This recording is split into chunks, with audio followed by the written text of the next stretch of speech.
Hello, okay. Fuja hektar ali no, pode lide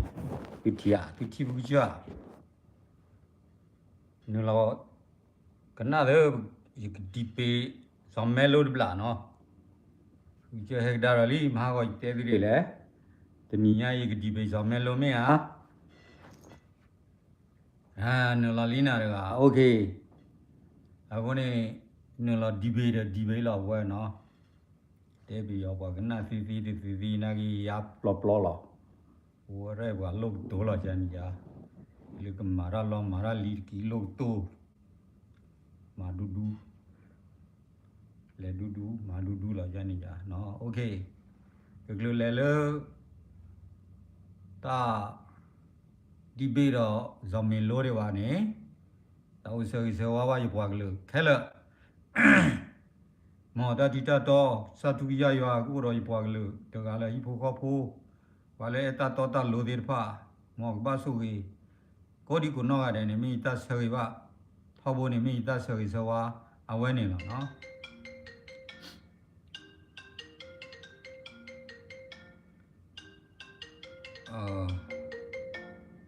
fuller hair 3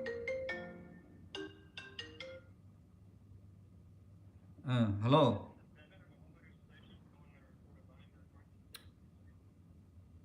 kolla what people see ako ne tao so ki so wa yi bwa klo jan lo no kai kle di be zamelo wi ni ta ge bla se ta bwa kha ru tin nya ba no ta le he kle ro ti pha ru pa ro de pu lo na ngi da bu ka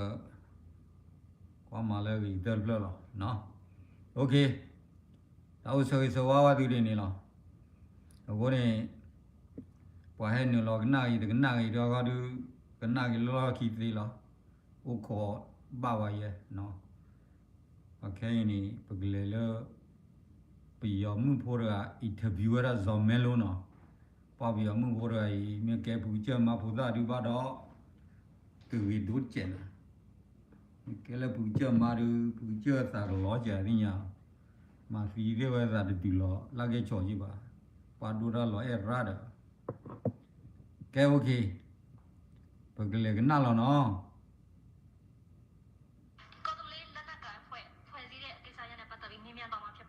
okay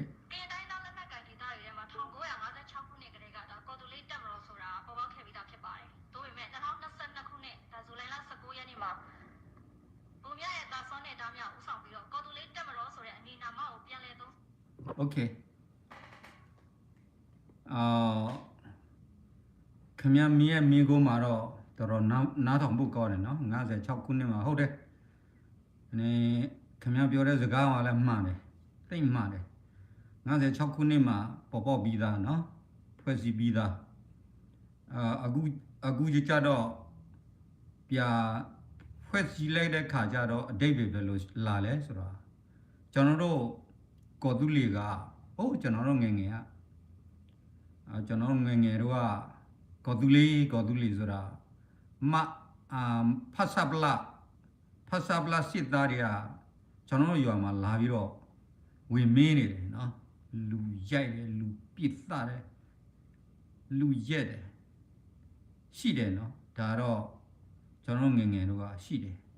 အဲ့ဒီအတွက်ကြောင့်ကနောက်မှာ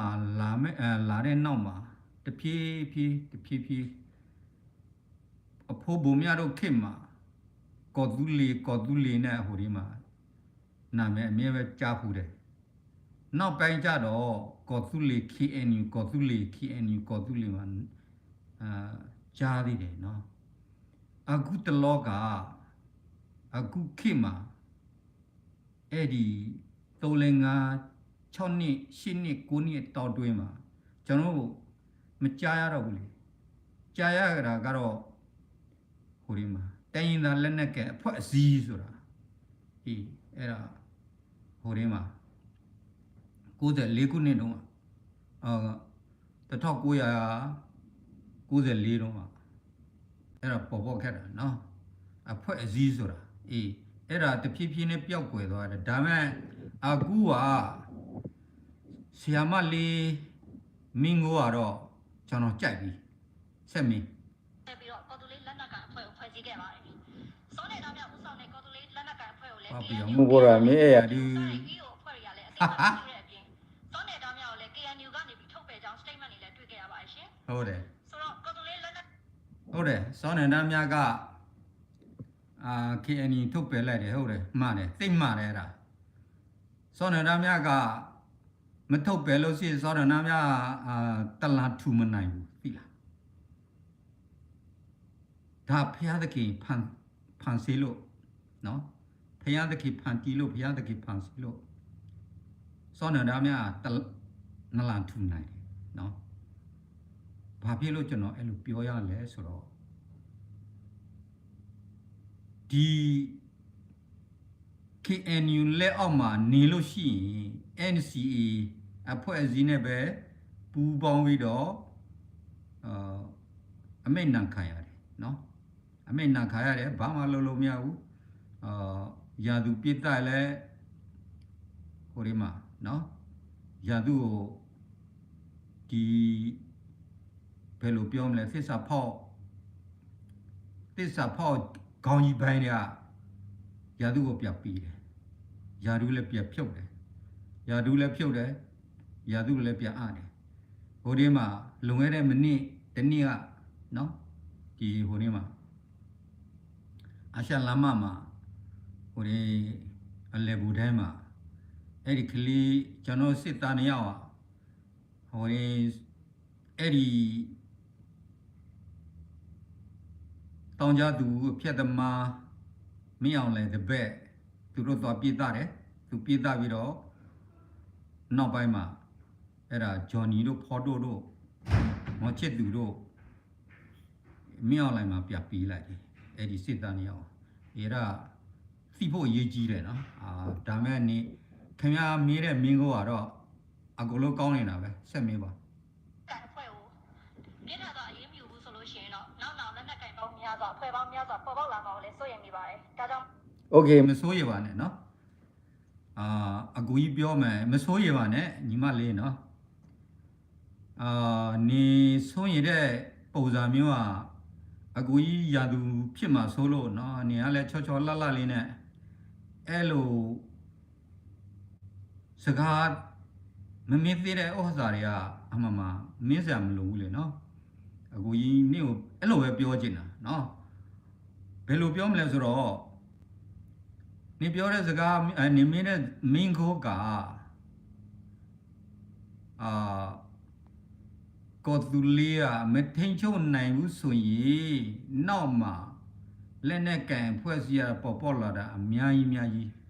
ဖြစ်သွားမယ်ဆိုတာအဲ့ဒါကတော့ကောင်းတဲ့မင်းကိုပဲနော်ကောင်းတဲ့မင်းကိုကျွန်တော်ပြောကြားချင်တာအဲ့လိုပဲနော်မင်းအွန်လိုင်းတို့နော်ဟုတ်နေဝေးကလေးကနေဝေးတော့မလုပ်သေးဘူးခင်ညွတ်ကနော်ခင်ညွတ်ကဘယ်လိုဖန်တီးလဲဘာသာရေးချင်းနော်မွတ်စလင်ဟိန္ဒူခရစ်ယာန်ဗုဒ္ဓဘာသာသူကဖန်တီးတာနော်စစ်ခင်းတာဖန်တီးတာအဲ့လိုပြဿနာတက်တယ်KNUကကွဲထွက်တယ်နော်ကော်တူလေးကကွဲထွက်တယ်လက်နက်ကဖွဲ့စည်းမြောက်များစွာပေါ်လာတယ်အဲ့ဒါတိုင်းရင်းသားပြည်နယ်မှာအသီးသီးနော်ညီမလေးသိဖို့ကောင်းတာပေါ့နော်လစ်လာအဲ့ဒါကလစ်လာလိုက်နော်ကြာညီမလေးနေတဲ့နေရာမရှိတော့ဘူးကြာ PDF ကို PDF သတ်သွားမှာနေရာလဲချောလှလေးနဲ့စောရှိမသိနဲ့ဟိုပေါ့နော်အဲ့လိုပဲပြောကြားချင်တာနင်ဆက်မင်းနေမင်းတဲ့စကားမျိုးကတော့အရာကောင်းတယ်နော်နေမင်းလို့ရှိရင်ကျွန်တော်မသိရဘူးလေခင်ဗျားတို့မင်းမသိရတာနော်မင်းဆက်မင်းကော်တူလေးလက်နက်ကအဖွဲ့ကို AO ဖြစ်တတ်မှတ်ပြီးတော့ဆွေးနွေးမှာလားအကြမ်းဖက်ဖြစ်တတ်မှတ်ပြီးချင်းမုံမှာလားဆိုတော့ Okay ကောင်းပြီ EAO ကဘယ်ကရှိလဲနော် EAO နဲ့ဆွေးနွေးမလားမင်းအွန်လိုင်း မင်းလိုမသားတွေက EAO ကဘယ်ကလာလဲ EAO ဘယ်ကရှိလဲ EAO ကျွန်တော်တို့ရှင်းရှင်းပဲနည်းကိုကျွန်တော်ပြောပြမယ် EAO ကတော့ကျွန်တော်နားမလဲဘူးเนาะကျွန်တော်နားမလဲဘူးငါသိတဲ့လောက်က EAO ကမင်းအောင်လဲအဖွဲ့အစည်းပဲရှိတယ်เนาะဒါမှမင်းအောင်လဲအဖွဲ့အစည်းနဲ့မင်းအောင်လဲတို့ဆွေးနွေးဘာမှကိစ္စမရှိဘူးเนาะငါတို့တိုက်ကြလားတိုက်လို့ရတယ်เนาะချင်းမျိုးတိုက်လို့ရတယ်ဘယ်လိုပဲဆွေးနွေးဘယ်လိုပဲလို့ကျွန်တော်စီခေါ်တယ်เนาะအဲ့ဒါတော့နေမင်းကတော့တော်တော်လေးကောင်းတယ်เนาะညီမလေးเนาะချောချောလာလာလေးနဲ့အကူကြီးချစ်တယ်เนาะနင်းကိုဒါမဲ့နေမင်းနဲ့မင်းကတော့ကောင်းတယ်ဒါမဲ့တခုတော့ရှိတယ်နင်းအမှားတော့ရှိတယ်เนาะနင်းကမင်းအောင်လဲမရင်ငယ်လားဇော်မဲလို့မရင်ငယ်လားတော့ကျွန်တော်မသိဘူးကြဖိကစမရင်ငယ်ဖြစ်သွားလို့ရှိတော့နေရတော့ပွဲပြီဘာမှဖြစ်တော့ပွဲတော့เนาะအဲ့လိုပြောကြချင်တာနေမင်းကတော့ဆက်မင်းစရာရှိသေးလားဆက်မင်းစရာရှိဆက်မင်းလိုက်ရှင်းလင်းပြသွားတာသိရှိလိုပါရှင်ကျွန်တော်အနေနဲ့ဟောနော်သူတို့လည်းပြောပြီးသားဖြစ်ပါတယ် NCA KNU ကနေခွဲထားတာဒီ KNU ရဲ့မှာ NCA လမ်းကြောင်းလူလာတဲ့လူတွေရှိနေလို့တက်တွေရှိနေလို့ဆိုတဲ့စကားမျိုးပြောပြီး Okay ဇော်မင်းလို့ဖူကချန်နဲ့ကိုပြောမယ်နော် NCA ကနေတို့ပြောတဲ့ NCA ဘယ်ကရှိလဲကွာ NCA လာကြောင်းမှာဘယ်ကလာလဲ2000စီဖွဲ့စည်းဖို့အောက်မှာပဲရှိနေတယ်မဟုတ်ဘူးလားကျွန်တော်ကင်ရ NCA 2000စီဖွဲ့စည်းဖို့အောက်မှာကျွန်တော်တို့မနေဘူးခင်ဗျားတို့သိပါနော်အခုကလိုလားတဲ့လူကတော့တာတို့မူတို့ကဒုံးစေတို့နော်ကွဲထူဝေးတို့ရောဂျာကီတို့ဒါပဲရှိတယ်နော်သူတို့အဖွဲ့အစည်းကလက်သစုပ်စာလောက်ပဲရှိတယ်ခင်ဗျားပြောတဲ့စကားကရည်လဲရည်ရှင်တယ်ဒါမဲ့ဒေါသလည်းထွက်ကြတယ်နော်ဒါမဲ့ဘာမှဖြစ်ဘူးခင်ဗျားနဲ့ငါတို့တာခင်ဗျားငှက်ရသူပဲခင်ဗျားလည်းငါ့ကိုနှိမ့်ရသူပဲနော်အဲ့ဒါတော့စိုးရင်စရာမလိုဒါကျွန်တော်တို့တွေကတော့အဲ့လိုပဲနှင်းကိုပြပြောခြင်းနေဆက်ပြောဖြစ်ပါတယ်ငင်းညာရေးကိုမလိုလားတဲ့အဖွဲ့အစည်းဖြစ်ပါတယ်ဒါကြောင့်မလို့ကျွန်တော်ဟုတ်တယ်ငင်းကြရေးကဘာငင်းကြရေးလဲမင်းအွန်လိုင်းနဲ့ဇော်မဲလို့ငင်းကြရေးကလူသတ်သမားငင်းကြရေးဆိုတာကျွန်တော်မလုပ်ချင်ဘူးเนาะလူသတ်ပွဲလူသတ်เนาะဘာငင်းကြရေးလဲငင်းကြရေးကခင်ဗျားတို့ခေါ်တဲ့ငင်းကြရေးဆိုတာအခုကဘာလုပ်လဲငင်းကြရေးကလူသတ်ပွဲလို့ငင်းကြရေးလားအခုကလေနဲ့ဘိုးကျဲနေရနာပြမှာအသီးသီးလက်တိုက်ယူတမြတ်တိုက်ယူပဒင်းကြည့်သတ်ဖြတ်တရုတ်ဆောင်တာเนาะအမျိုးမျိုးအယတ်သားအယတ်ဝတ်နဲ့သွားပြီးတော့မင်းကလေးတွေဖမ်းပြီးပဒင်းကြည့်ပြီးတော့သတ်ပြပလိုက်ခင်ဗျားတို့လှုပ်ရက်ရနောက်ပြီးတော့ခင်ဗျားတို့လူကခင်ဗျားတို့ငွေစေဝါเนาะရမတို့ငွေစေပြားတွေပေးပြီးတော့လက်ရောက်စူစမ်းเนาะခင်ဗျားတို့အလှုပ်อ่ะအခုမဟုတ်ဘူးဟိုးအရင်တော့เนาะဟိုနေဝေးလက်ထက်တော့ဟိုခင်ညွန့်လက်ထက်တော့လည်းအဲ့လိုပါပဲဗျเนาะခင်ဗျားတို့လှုပ်တဲ့ဥစ္စာတွေကဘာအစ်စ်တစ်ခုမှမဟုတ်သေးဘူးခင်ဗျားလှုပ်တာခင်ဗျားတို့အလုံငါဟောင်းနေပြီပဲเนาะဟိုးအရင်ကခုတ်ကူမှာကျွန်တော်နေမြေမှာတက်လာတာဖြာရောက်တာလက်ရှိအခုထဲရောက်တာလက်ရှိအဲ့ဒါကတော့ငါတို့သိရတာနဲ့ဘာမှမလုပ်เนาะသိတယ်တချို့တာတတ်ခွဲမှုတချို့တာဘုံမှုယူဟာမှုတော့မှပါတယ် အဲ့ဒီတိုလင်ငါနဲ့တော်တွေးမှာနော်အဲ့ဒီချိန်မှာနေကလည်းစစ်သားလှုပ်ပြီးလားမလှုပ်သေးဘူးတင်နေနော်ဆိုမဲလို့အဲ့ဒီချိန်မှာဟို85တို့ကနော်ဒါ80မရောက်ခင်อ่ะနော်ခင်ဗျားတို့တွေအကြံတွေကအကြံဟောင်းကြီးပဲဗျာငါတို့သိတယ်ဆက်ပြော တို့အနေနဲ့ပထမဆုံးသတ်မှတ်တာကတော့မြန်မာနိုင်ငံငြိမ်းချမ်းရေးလုပ်ငန်းစဉ်မှာအဓိကနှောက်ယှက်လာနိုင်တဲ့အဖွဲ့အစည်းတစ်ခုဖြစ်သတ်မှတ်ပါတယ်။နံပါတ်2ကတော့ โอเคနံပါတ်1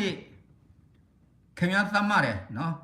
ကျွန်တော်တို့အဖွဲ့အစည်းအနေနဲ့သတ်မှတ်တာရာသူပေါ့ဗျာနော်19ရာသူပေါ့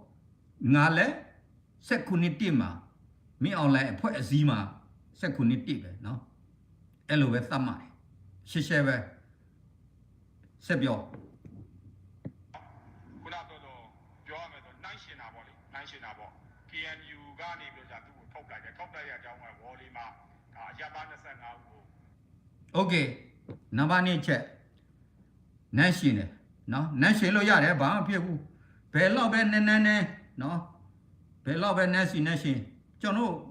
နေအောင်မခဲဘူးနော်ခဲစားလည်းမလို့ခင်ဗျားတို့က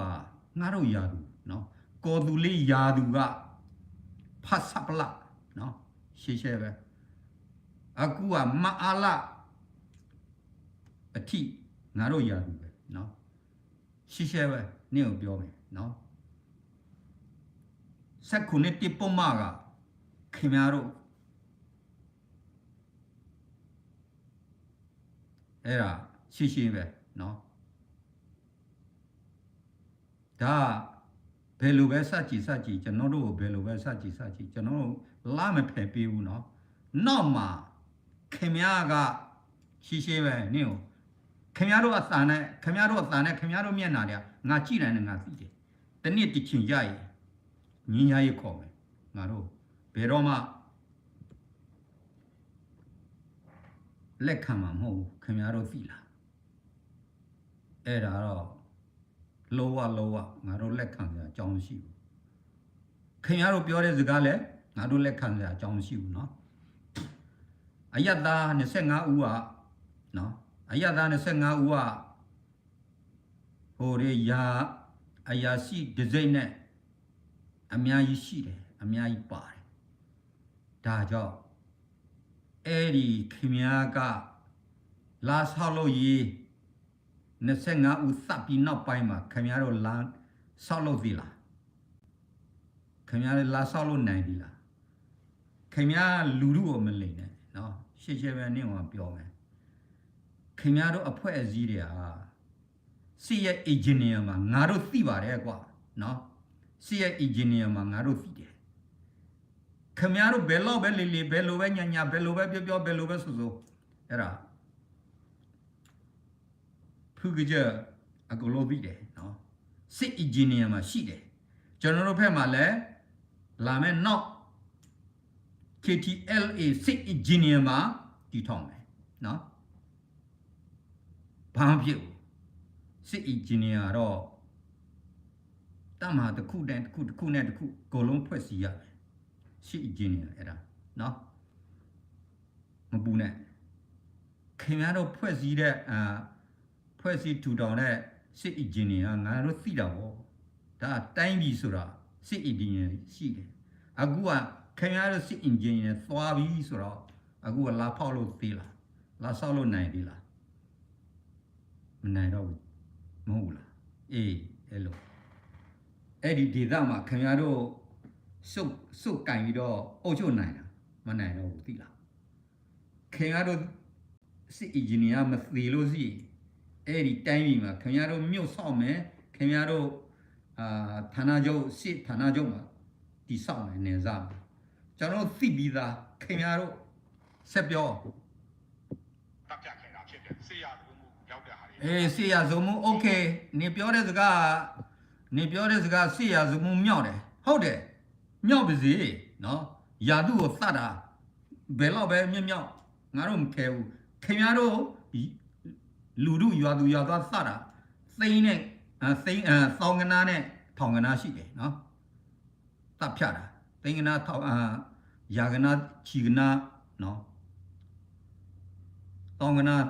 ထောင်ကနာနဲ့ရှိတယ်ခင်ဗျားရာဇဝင်းမှုဘာဖြစ်လို့မဖြစ်တာလဲနော်ဘယ်လိုပဲပြောခင်ဗျားဘယ်လိုပဲပြောရီဖို့ကောင်းတယ်နော်ခင်ဗျားရိုဟင်ဂျာရိုဟင်ဂျာလို့ခင်ဗျားတို့စပ်ပစ်ပလိုက်တာနော်ခင်ဗျားတို့စပ်ပစ်ပလိုက်တာခင်ဗျားတို့ကိုခင်ဗျားတို့မသိဘူးလား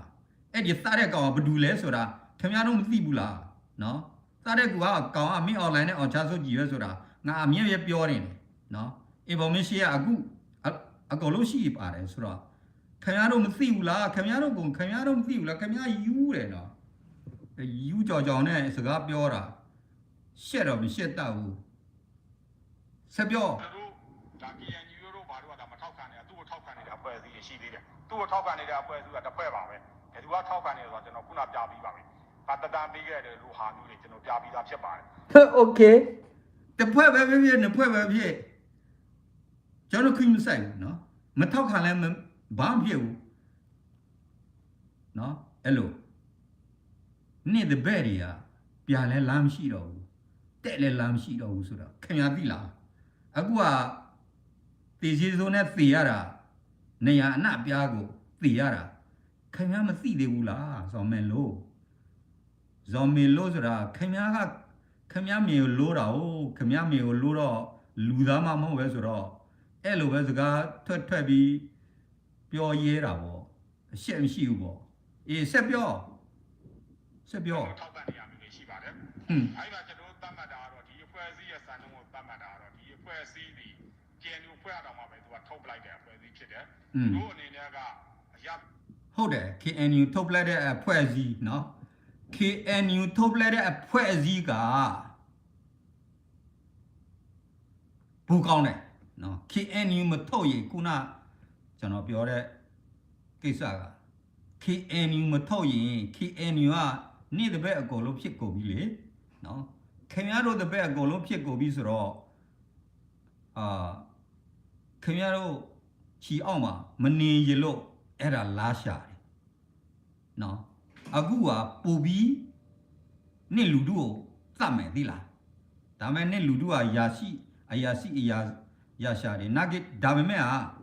အခုကတော့မနေဘူးသေးပြီလေနော်ဖျားသုံးစီမလည်းသေးတယ်တတ်မှာချောင်းကလိမလည်းသေးတယ်ဒီဝေါ်လီလာတလျှောက်လို့အယုတ်ပုံနေပြီလေနော်လိုခဲ့တဲ့နေ့ရက်3ရက်မှာလဲကျွန်တော်တို့တပည့်ကျွန်တော်လမ်းပြောသေးတယ်နော်သူတို့လျှော်ပလိုက်တာအယောက်20ကျော်သွားပြီးတဲ့ကောင်းတယ်အဲ့ဒါမြားလေကောင်းလေငါကြိုက်တယ်နော်ဒါခင်ဗျားတပည့်တွေကနော်တတ်မှာလေးစင်ဖြူတတ်မှာအခုလည်းဖမ်းမိတယ်ငွေစီဝါနဲ့နော်နေ့တပည့်နေသိလားနေမသိဘူးထင်နဲ့ဖမ်းမိတယ်3-4ယောက်နော်ငွေစီဝါအများကြီးနဲ့ကျွန်တော်တို့ကိုတောင်းလာတဲ့ထောက်လာတယ်ငွေစီဝါလည်းရောင်းတယ်အဲ့ဒီအမှုတစ်ခုကတော့အမှန်မှစဖို့ကောင်းပြီနော်ဒါပေမဲ့ကျွန်တော်တို့တပည့်တွေမပေးတ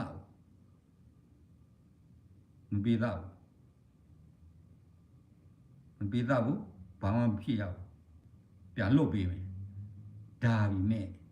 တခုရှိတယ်နင့်ငါပြောမယ်တခါပြန်လွတ်မယ်နောက်တစ်ခါမိလို့ရှိတော့အဲ့တော့ပြတ်ရှိမယ်နော်ကျွန်တော်ပြောစာမရှိတော့ဘူးနောက်တစ်ခါမိရင်အပြတ်ရှိမယ်ဒါမဲ့ပြပေးမယ်နေတို့ပြလွတ်ပေးမယ်ဒါနလန်တဲ့ကောင်ကပြပေးမယ်အမကကျက်နဲ့ပြပေးမယ်နော်ကျွန်တော်ကတော်ရရိုလူမသဘူးနော်အရင်မကြီးလို့ရှိလူမသဘူးကျွန်တော်လူသသမားမမဟုတ်ပဲနေတို့လူမဟုတ်ဘူးနော်ဒါစီမီစီကာဥပဒေနဲ့အညီကျွန်တော်သွားတာကျွန်တော်လောက်ဆောင်ကျွန်တော်ကင်ရီတာသမိုင်းမှာ လူဆိုးတမျှမဟုတ်ဘူးနော်ဒါအမေရိကန်ကြော့တဘလူဘောတော့မှသိတယ်ကြော့တဘလူဘောတော့မှသတ်မှတ်တယ်နော်ဒါတောင်းကြသူမဟုတ်ဆိုတာနော်ဟိုအရင်ကနေဝိခစ်တော့ကသူတို့တင်ပြတာတောင်းကြသူဘာညာကွီကွာအမျိုးမျိုးပေါ့ဒါပေမဲ့နောက်ပိုင်းမှာကျွန်တော်တို့ကတောင်းကြသူမဟုတ်ဆိုတာဒါကြော့တဘလူဘောသတ်မှတ်တာနော်ဒါကြောင့်ခင်ဗျားကတောင်းကြသူတမျှတောင်းကြသူလူသတ်သမားဆိုတာဟုတ်ကျွန်တော်တို့ငငယ်တော့အခုမဟုတ်ဘူးเนาะအခုကဘိုးဆိုးတယ်ကျွန်တော်ငငယ်တော့လူများပြေးမပြေးသတယ်အခုကလူများပြေးလဲပြေးသတယ်လူများပြေးလဲပြေးသတယ်အဲ့ဒါဘာသဘောနဲ့နိုင်ငံအုပ်ချုပ်တာလဲအဲ့ဒါတမျှအုပ်ချုပ်တဲ့နိုင်ငံနော်လူဆိုတမျှအုပ်ချုပ်တဲ့နိုင်ငံမှာဆိုတော့အဲ့လိုဖြစ်တယ်ခင်ဗျားတို့ကိုခင်ဗျားတို့သိပါနော်ဆက်ပြော အားပါမရှောင်တတ်ဖြတ်နေတဲ့အဖွဲ့အစည်းဖြစ်တယ်ဒါကြောင့်မို့လို့လူရှိတဲ့အဖွဲ့အစည်းလို့ကျွန်တော်မတတ်မှာပါဘူးကျွန်တော်တို့ကမူရှိတယ်မရှိတာခင်ဗျာနော်ရတာမကြံတတ်ဖြတ်တာတယောက်မှမရှိဘူးနော်ခွေးစကားလာမပြောနဲ့ခွေးစကားလာပြောကငါသွေးထတယ်နော်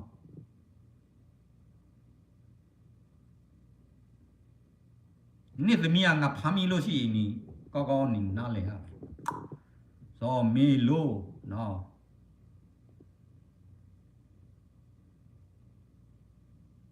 ခင်ဗျားပြောတဲ့စကားတစ်ချက်မှငါနားထောင်မကောင်းဘူးပြီလား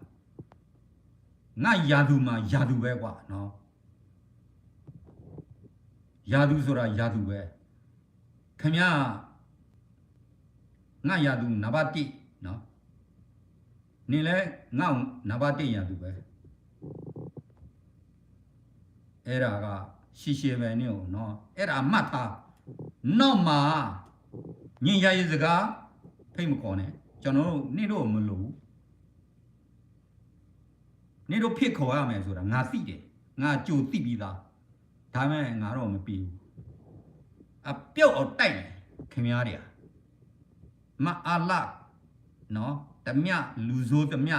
လူသတ်သမားအဖွဲ့အပြတ်တိုက်တယ်ကျွန်တော်တိုင်ရအသီးသီးပူပေါင်းပြီးတော့ကျွန်တော်အပြတ်တိုက်တယ်ခင်ဗျားတို့ရနော်ခင်ဗျားတို့လူရုပ်မာရ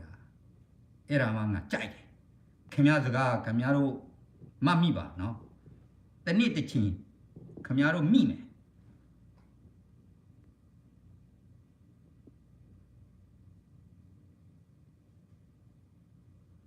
အဲ့ဒါကခင်ဗျားပြောတဲ့စကားကိုခင်ဗျားမှတ်မိပါလို့ပြောကြခြင်းတယ်နော်ဆက်ပြောဘူးမရှိတဲ့အဖွဲ့အစည်းဖြစ်ပါတယ်ဘူးမရှိတဲ့အဖွဲ့အစည်းနဲ့ဉာဏ်ရည်ဆွေးနွေးနိုင်ဖို့တော့လောက်ကင်နိုင်ဖို့ဆိုတာဖြစ်နိုင်တဲ့အကြောင်းအရာမရှိပါဘူးကျွန်တော်တို့အနေနဲ့ကတော့ဒီအဖွဲ့ကိုလည်းအကြမ်းဖက်အဖွဲ့အဖြစ်သတ်မှတ်ကျွန်တော်မူရှိတယ်ကျွန်တော်မူလားစီရှိတယ်ကျွန်တော်နိုင်ငံရေးပါတီလည်းရှိတယ်နော်ဘာမှမပူနဲ့လာမယ်2023မှာအခုလို့ထုတ်ပြပေးလိုက်အခုကနေရနာပြနော်ခင်ဗျားတို့ခါကိုခံရမယ်မပူနဲ့အဲ့ဒါပဲနော်နင့်ကငါပြောကြရင်ဒါပဲရှိတယ်ကွာဆောင်းမဲလို့ဆောင်ရွက်သွားမှာဖြစ်ကြောင်းပဲပြောလို့ပါတယ်ကျေးဇူးတင်ပါတယ်ရှင်ကျေးဇူးတည်နော်ညီမလေးနင့်ကိုလည်းတတိထားဖူးကြနင့်ကိုဖမ်းမိလို့ရှိတော့နေမျက်ရည်မကျနဲ့ပေါ့ဒါမဲ့မင်းအောင်လိုက်မြင်ငယ်တို့ဇော်မေလို့မြင်ငယ်တို့တွေကငါမိလို့ရှိတော့အခုလုံးငါမိမပြီးဖြစ်ကုန်မယ်နော်ဖူးကြောတော့ဒါလည်းပြီးရောလိုက်ဒါလည်းရည်တဲ့ကျတဘာဝရပြီးရောတို့ပါကြီးတကယ်တော့ရတို့ပါဝီလေဥဝတာမညာမင်းဥတာမညာဒီထူတယ်လို့บอกခဲ့အဝဲရအခုနေလက်တကေပလာဆေချိုင်းနေရတော့တေပလာဆေရာတလီလော်ရပါပူရော်လီကိုနေတဲ့တော့တေdakဆောပါလေရသာတူရပါတဲ့ ก็โดโคนาซีนาเกนาดูคลือกวยทูเวว่าซีโลซีด้วยอุซีกูซีมาผาโดแต่ไงนาเกซีโลซี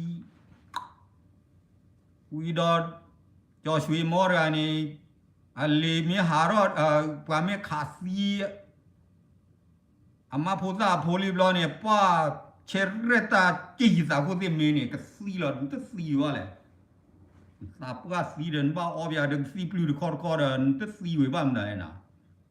tuเก็บว่ากินยอโพtuเก็บว่าเจ้าโคโพเด้อtuจะซีเนี่ยล่ะจะซีไม่ว่าเจ้าโคโพเด้อว่ายอโพนอร์บลอเลยที่ซาลอดริชาร์ดบ่นี่ผู้ดมดาเรเด้อสาปก็ซีเตลอดที่ก็หล่อเล่นซีทอแค่เลยအခုနေရဲ့တော့တေးရလောပွာလဲပေါ်သူခီရနေမေထွိခဲလလောတမေဝါညောပါအခုနေတဲလူလူလောပွာလဲပေါ်ခီအန်ယူဂရမကွာခီနေထွိလောနော်ဟောနေထွိလျောပါနော်တော့ကွာခီမောခုနေကနာမေမတမတမချိုးဒီလိုပါခုနေတော့ခုနာတယ်ကလောစီလပါတော့တတိနော်ရကလာကလေဒီဝီတော့ဖိုးသားလက်ဒူရလက်ခီတရနာကေကြောမေကြောနာရဟာနာတမီကရနမကွာရမေတီရတကနာရာဟာနာတမီရာဟာဝဲကြောဒူရာတာဖိုးသားလို့တဲဝဲလေစုခုကလဒကခီကမာတာဟိုတော့ကလေပေါ်ရာခီအန်ယူပဒေါแต่เปิดสกอลคีเอ็นยูชื่อต่อพอลาหรอมาสุขุจอนีเตระจานี่มาเลสุขุบอจอเตระจานี่ก็คู่นี่เด้อมาจ้าหรอมีเอดอกเกกวิยกุบลุบนี่เด้อปาโลวิตาจูเวชิเชเนี่ยเลลอเวชิเชนี่ปเตมาเด้อมันโนมาบลาเด้อก็ปวากลือดีลวยก็ลวยจ้าต่อเฮ็ดเทตามุยมดานี่ลวยจ้าต่อรอเอาเวลาthe blue ที่โจรกันนะที่ยังไม่กอรามีนี่กอดบ้านอดรอวะราจิบ้ากว่าเราเลี้ยวมาเห็นนอรอหรอအခုနေပူကမာအော့ကိုချတယ်ပြီးရောင်းနေလောက်ကောက်ခုစောပါအကြီးကျိုးနေတာဘူးတော်လော်လော် KNU နေကတဲရှိရှက်လောတာလ KNU နေစုသေးလပါလောအဝရမမ်မန်မိပဲเดี๋ยวจะลีวิเดี๋ยวตัวเนี้ยจ่อว่าตัวอุบิเหตุนะกูกลัวว่าเด้อว่าเวทีจูนี่ลีเนาะว่าเกว่าอุทาเด้อ KNU อุทาเนี่ยมาก็เรื่องบิอเด้อเวรอปนดาดิปูลอลึกกี้เด้อก็สอบจีดูรอกดากีดอ KNU อุทาเด้อว่าพอรอ KNU อุทาเรื่องคู่เด้อคู่นี่ตากลูดลูลอล่ะมาเลยจูแค่จูเนาะผู้เยอะแต่เฉยๆหรอมาแล้วผู้เยอะจูดิผู้ได้หลีดิมาแล้วผู้เยอะเด้อผู้นันดาจูดิมาแล้วผู้เยอะผู้นันดาจูดิตาหล่อชอกระเบ้าหรือคะเนาะคนนี้กู้ดิเดี๋ยวเตะหัวผู้หลีถึงมือฟีโบดูโบตัวโบมันเลยที่โบก็โบจานเนี่ยหรอมาแล้วผู้นันดาเด้อผู้ก็เจอจูอีเนาะที่บ้านหรอปัวได้เก็บว่าพวกเคยหรอปะโมปะปารู้ว่ะเนาะปะโคโดมันน่ารู้ว่ะเพราะว่าแกโคแกน่าหรอโอเคเนาะคนน่าแล้วก็เปิดสกอร์แรกเลยว่ะทุกคนว่ะคนนี้ว่าเปิดสกอร์แรกเลยกี่ตาหรอคนนี้เดี๋ยวเตะได้เฉยๆดีนี่หรอเนาะคนนี้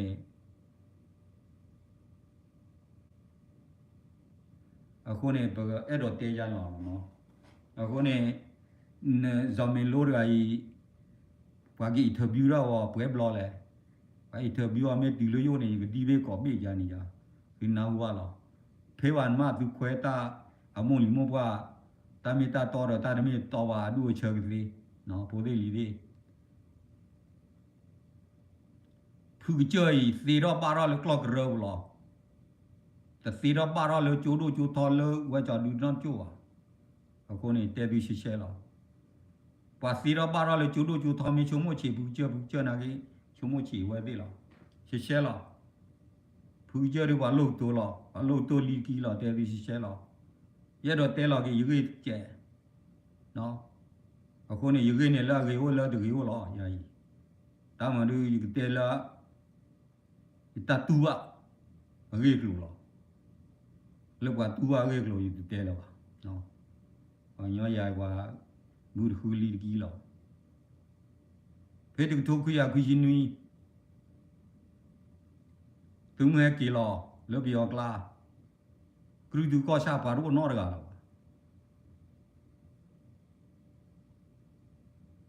ปารุนอร์กันละวะเพื่อนนี่เนาะแต่ดูชิเชลปารุนอร์กันละวะอยู่หัวเราะกันละว่าจีปลุจีปีอะว่าแต่เลยอยู่คนหนุ่มบ้านโดอยู่ปลุละอยู่ปลุในไงอยู่กระเรื่องรู้รอดถึงมีที่โบอยู่กระเรื่องรู้รอดได้เนาะคือเราอยู่ลูกคุยตัวก่อยินนี่เราได้อยู่ตัวก่อเราตัวก่อจีนแต่เพื่อนนี่เลยท่านเนี่ยตัวก่อจีนเลยตัวเราอย่างกลัวเพื่อนเนี่ยคู่เสื้อชีในยากิโลกระเรื่องรู้รอดตัวข้อล้าเนี่ยตัวตะเกียบเลยแต่ยี่ยอกี่ครูตัวก่อชาหอกว่านี่เว้ยเนาะที่เลยยอกครูตัวก่อชาหอกว่านี่คิดดูที่ชินุยที่ชิขอเปิดหล่อลีกอรีอ่ะป่ะป่ะกูบ้ากูเทว่าเทว่าบ้าเนาะฮักกิลอดีก็มีกระดูอุรามตาว่าจะดูอีผู้เจอนี่ชอบว่าได้ตักเลยเนาะเสียวะเด้อชอบเด้อเลยตาปีปูปาคาที่แม่เฟนานอร์ก็ได้ที่เลยบ้าอ้อยรอฮักกิลอชอบผู้เจอตักเลยชอบเด้อนั่นก็นี่ผู้เจอเนี่ยมุนดาวดิเนาะมุนดาวดิคนนี้ที่เลย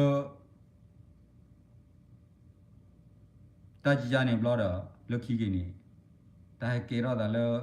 ติเจเดียร์ที่เลยไปยอพ่อนี่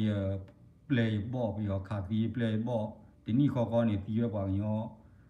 ท่อบากขี้ชี้เนี่ยเนาะเดี๋ยวไปจับผู้ความนะเคเลยที่นี่เขานี่เตอร์บล็อดนี่เลยลุยกันคีบล็อดนี่ลุยกันเซอร์บล็อดนี่ลุยกันที่ชีบเลยล่ะแล้วก็นี่เพื่อนนี่สั่นเลย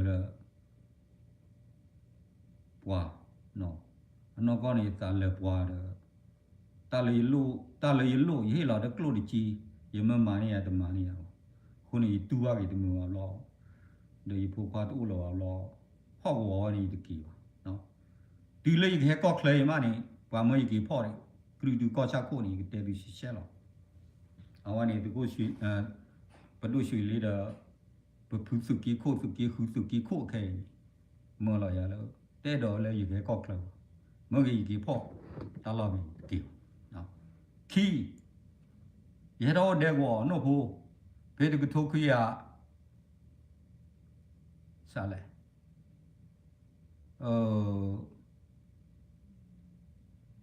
คุยนุยคุยขอคุยขี้โทบุนี่เนาะขี้โทไม่เลยว่ะก็บ้าไม่ไปขี้โทเตอขี้ตาร์ป้าแต่มาโน่ว่าเนาะเอาวันนี้พูดละเฉยๆไปอีหลอดเลยปะปากหรือวิวโคขอบเราเลยจิตที่ว่าเลยไปอยากเวทชี้นี่ตนนนี่บ้าคลอมีคลอแล้วอยู่สีกว่าบ้านนึงเลยที่บ้าคลอมีคลอเลยแต่ว่าที่ว่าหุ่นสาเดียวအခုနေဖေးပါနေဟက်တီတူလေးကြီးကွယ်လာလေးပြီကွယ်လာလေးလို့ဖာဒီလာချေဟိုနေလောရူနေဒီမကိုဝဒီကိုလေလောချောနော်ကိုဝဒီကိုလေလောချောလောဖူလာချေထီလောကြလီဒီကစာပွေးရောရတော့ကော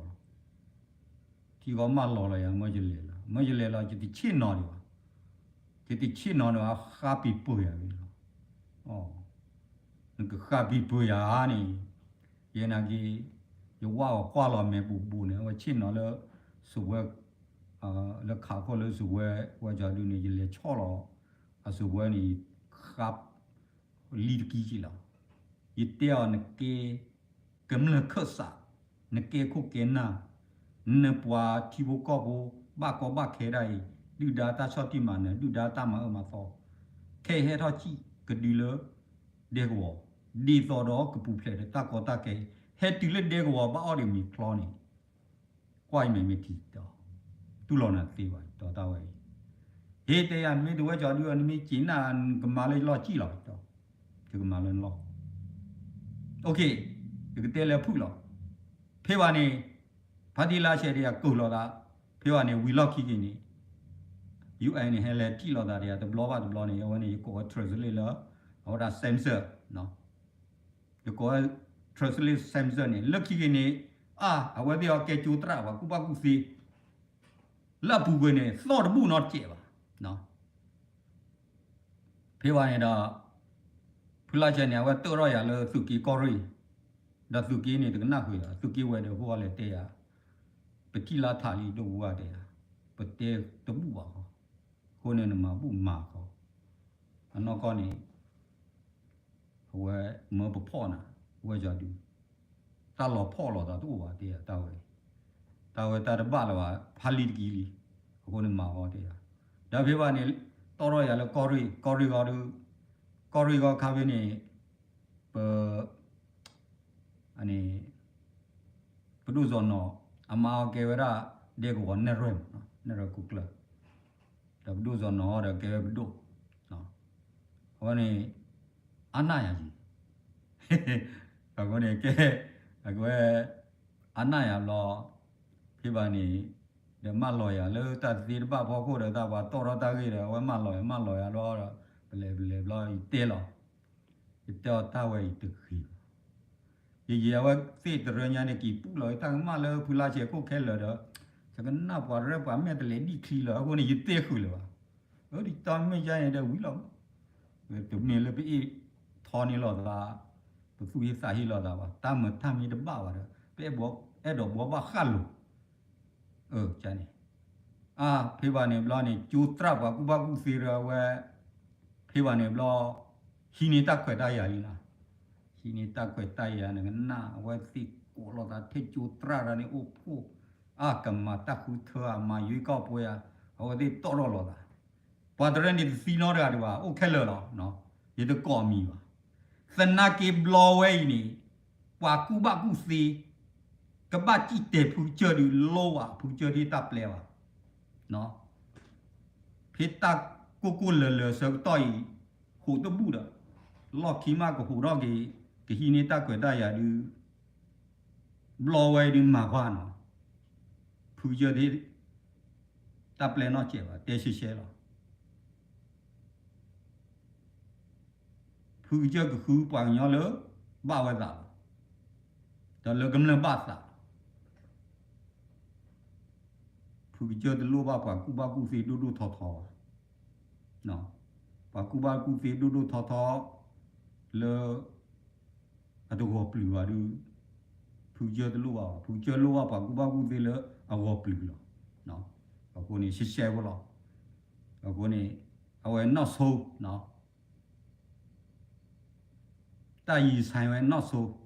เติมบลอเนาะเอาคนนี้ดเตะเชี่ยตากี่ไว้เรื่องมือทางเนี่ยใจหรอคนนี้ดีเบว่าเราสอมิโลปัสสาคุลงคนนี้ทีละแค่นักก่อนเลือกตั้งรูสีเราก็ปรางละเนาะมาสอดบัวถึงการบุขี้การบุไปปลีรู้มาหูซาบัวข้อมีอะไรบ้างผู้จอนี่ได้เลยมาแต่ว่ามักยาวเนาะแต่นี่ตักสอดนี่เราเห็นเตะมักยาวด้วยนู่นที่นี่เนี่ยไม่ได้ปวดจะมีข้อหรอข้อมีอะไรยี่ตัวลูกว่าแล้วมือตัวนี้วะยี่ลูกว่าแค่หรอแต่เชี่ยหรอเนี่ยเนาะกว่าผู้เจ้าแม่ที่ผู้เจ้าว่าลูกตัวหรอว่าลูกตัวลีดกี่หรอเลือดสาบขาดเลือดสาบว่าเท่นี่ตาไปก่อรู้เนาะคนนี้เยอะดอเตะหัวดูเลยตาหายเลยตาเกวกันเราตัวเราชอบดูเลยคนนี้ข้าศึกยาเนี่ยเป ก็พอเราจืมาตะโกก็ได้แล้วตาสุดูสาดูตาสานเพื่อขอคือประตูเราตาปลีตาผืนนี่เป็นเมื่อเราตาปลีตาผืนนี่อับลูโดดป่ะคนนี้เย่เราเตะจานเนี่ยเนาะตาบลูโดมาคนนี้ก็พาล็อกกิเตอร์ก็พากิตาคอมแม่วนเปล่าแต่กูว่ากูเตะเลยนะแต่กี่เชื่อว่ากูเด้อันนั้นก็นะว่ากูว่ากูเตะนี่ก็บ้าว่ากูว่ากูเตะนี่ก็บ้าสาชายเอากูกลัวนั่นได้แต่เลยว่ากูเตะนี่อาเลสาชาวเนาะโอ้ดอดูแค่สุโขทัยนาดีโพแล้วประตูปปาดีโพโรเจอร์คิมตาเอาว่าสุโขจอนินตาดีโพระโอเทว่าจะดูหรอว่าไรแต่กล่าวว่าบ้ามดาบ้ามาเอจิโอมเลมามึงกลัวกว่าเลยเวทเวทกูทอร์คาจิตคาจินุ่มนะโอ้ดอดูหรออะเตว่าอีพอไม่ใช่โอ้คนนี้อีเตอร์เตะว่ะนึกว่าจะดอร์ว่ากูเตะจะดอร์ว่าที่สเปนลีโคมนาไรหากคือดูตาว่าเวทแล้วว่าเตแล้วว่าชาวกลัวคลิปว่าคลิปเลยพอดีพูดตาเราแต่หน้าเปิดตาวิตากลัวถอดทาวเล่นก็ปาเล็ดดูตาว่าปาไล่หล่อเลยไล่บุญเนี่ยไปยอกกว่าเขาไปยอกสิ่งยากแค่เลยดูดานเนี่ยกว่าเขาสิ่งยากแค่เลยหรออีบอกไม่ใช่ตาวันนี้ตากูละคือคนนี้พูดว่าสิ่งยากคนนี้วิบล้อหาสอรเลยนี่ที่ตาปมึงก็เลยแม่บอกกูเลยนักเก็บไว้ก็อย่าพูดเลยกี่กะพูดแต่อย่าบ้ากูวิกลาเด้อเราไม่ตัวตั้งว่าอะไรอีมาเลยต่อที่แต่ก็มาว่าจอดาพูดบล้อเนี่ยเลือกคิดว่ามาสิจอดาพูดเนี่ยว่าสารมีอ่ะโอ้ดอดูคนนี้ตะลุ่มมาเอาไว้เช็คโลโลตาเด้อชิดตาจอร์ด้านั่นสัวเด็กเสียคนนี้เตลอยากว่าจะดูอย่างกันหน้าว่าเด้อตายเด้อตายตาเด็กเล็กสีไปยังไม่มาคุยดูเด้อทุกสีเลยตาเปล่าเด้อมาคุยมุ้ยวะนี่เลยหาราเตียบุดล้อละมั้งว่าพูดอะไรไปจอดูเลยยี่ข้อที่เลือกคิดน่าอุตยาอยู่เลยมั้งคนนี้ตอนนี้ก็พูดลิวดอดูหล่อเลยว่าคนนี้ว่าเตะว่านี่เตะว่ากันหน้าว่าเดี๋ยวมึงว่าโอ้ยวัวนักยี่เตะว่าพูดว่าลิวว่าช่วยว่ามิวบ่ายว่าพูดว่าลิวว่าเปล่าว่าบอมนะโอ้ดอดูอยู่หรอว่ากันหน้ามึงว่าโอ้เจ๊ก็นักยี่ยัยแค่ว่าอยู่บลิวว่าบ้านนั่นแหละได้เตะได้เลยตามีตาต่อหรออยู่เตะลีเตะหล่อเราคนนี้เยอะเราเตะยันนี่เนาะเสร็จถ้าดูบูหล่อบูราก็บูเดปลีวันมัวว่าไม่ปุ๋ยเดี๋ยวปุ๋ยหรอวัวไรว่าไม่ปุ๋ยมาใจหรอว่ามาปุ๋ยล้อว่ามาว่ากระปุลเลยนมาสียอนนมาสีเสียว่าคนนี้นึกมาว่าเรื่องอดเสียว่าจะเนี่ยกว่าใจนี่มาบล้อโน่นแต่ยาเลยมาว่าอดเสียมาเสียเด้อมาสีดูบูเลยตอนนี้ยาเปียหรอใช่แล้วเนาะตับเลยหรอย่าช่วยดูบ่อยเตะก่อนอะไรดูมีอะไรคนนี้เตะดูผู้ใจมีเตะร้านเนี่ยฟอก็ติดเด้อตัวฟอว่าตับเลยอย่าช่วยดู